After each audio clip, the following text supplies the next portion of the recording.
If you're feeling uncomfortable right now, it's usually because there's something important for you to do that you're not doing. I'm going to talk you through how to start facing that, how to start doing the thing that you should be doing, that you want to be doing, and how to build the habit so that you recognize in the future when you're feeling that discomfort and you're able to push through it anyways. So let's talk a little bit about how human beings are wired. It's funny, it's a little bit ironic, but we're actually wired to feel uncomfortable around things that we should and want to do. It's so strange when you take a step back and think about it. Because the truth is, you would imagine the things that are the most uncomfortable would be the worst things to do. And the things that bring you the most joy and excitement right off the bat would be the most important things to do. However, it doesn't work this way, and it's because we have this bubble of safety that we put around ourselves. This bubble is created from our beliefs, our past experiences, the history we've had interacting with other people and with ourselves. And the behaviors that we followed through over time are what lead to this kind of bubble surrounding us. So to give you an example, if public speaking is the thing that terrifies you the most,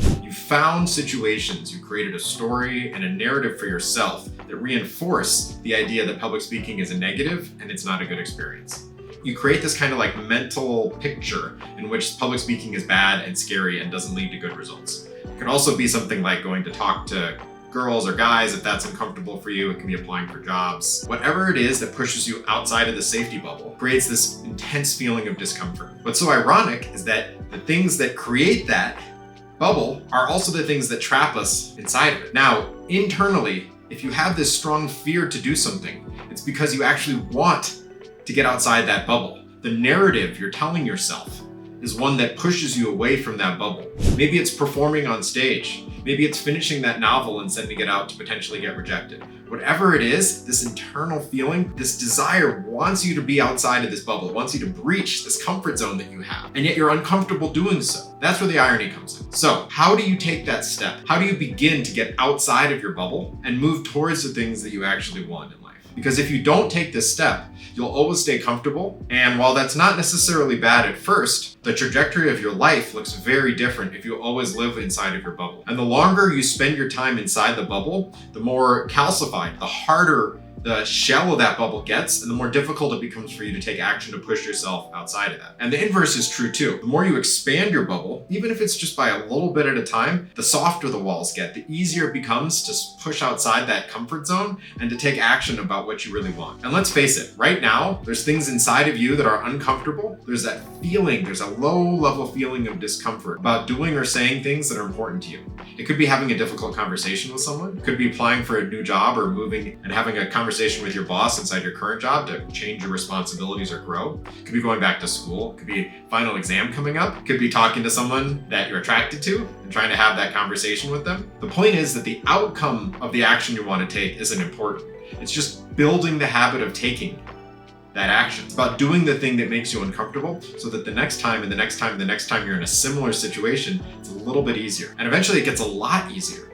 If you look at people that speak in front of audiences of tens of thousands of people or perform on stage, it didn't come naturally for most of them. There was a period in their life, maybe it was when they were very young, where they didn't have that innate ability. They may have liked the idea of performing, but they were probably pretty bad at it. And after they did it a couple times, it became easier and they started to have more fun. Now, how do you take the steps today to start conquering these things, to start moving outside of your bubble? It's actually a pretty simple process. So the first thing you do is to feel that feeling of discomfort and recognize it's there. There's a few ways you can do this. You can actually talk out loud to yourself. That's very effective. That's the David Goggins approach.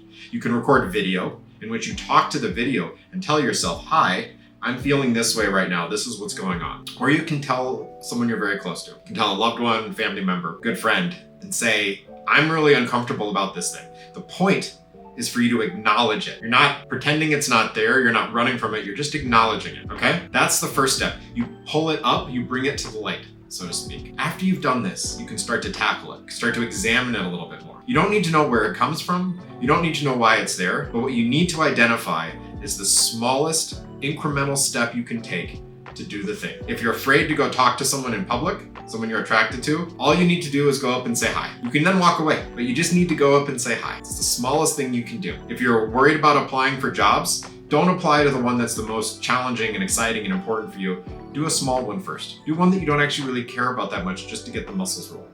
If you need to be reaching out to schools. If it's a test that's coming up that you're afraid to study for, do the smallest amount of preparation that you can for that test. Don't tackle everything at once. Go over the chapter in the book that you're the most comfortable with. You get the idea of what I'm saying here. It's about taking very small incremental steps, okay?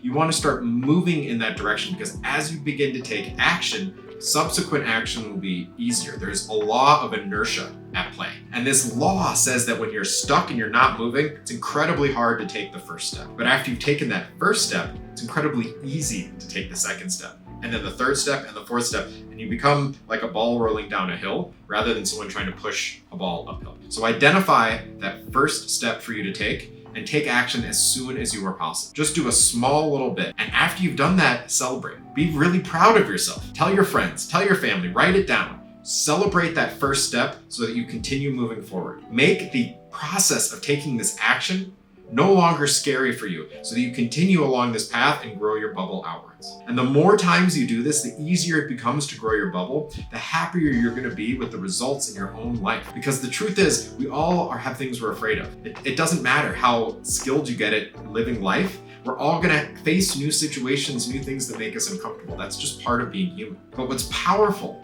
is that anytime you feel that discomfort, it's actually your brain telling you this is a direction you should take. It's something important for you to do as a person. It's wild. We don't have any other good compass like this internally. There's no other system that guides us towards things that are important to us. So my challenge for you is A, identify that thing, and B, take action today. Start small. Let me know how this works for you. If you enjoy this kind of content, please give me a like, give me a subscribe, and let me know the types of things you're struggling with. Please, in the comments below, share the things that you're struggling with. Let other people in this community help you too. I hope you have a wonderful day and I'll talk to you soon. If you want to see some more videos, check them out up here. We can continue along this journey of growth together.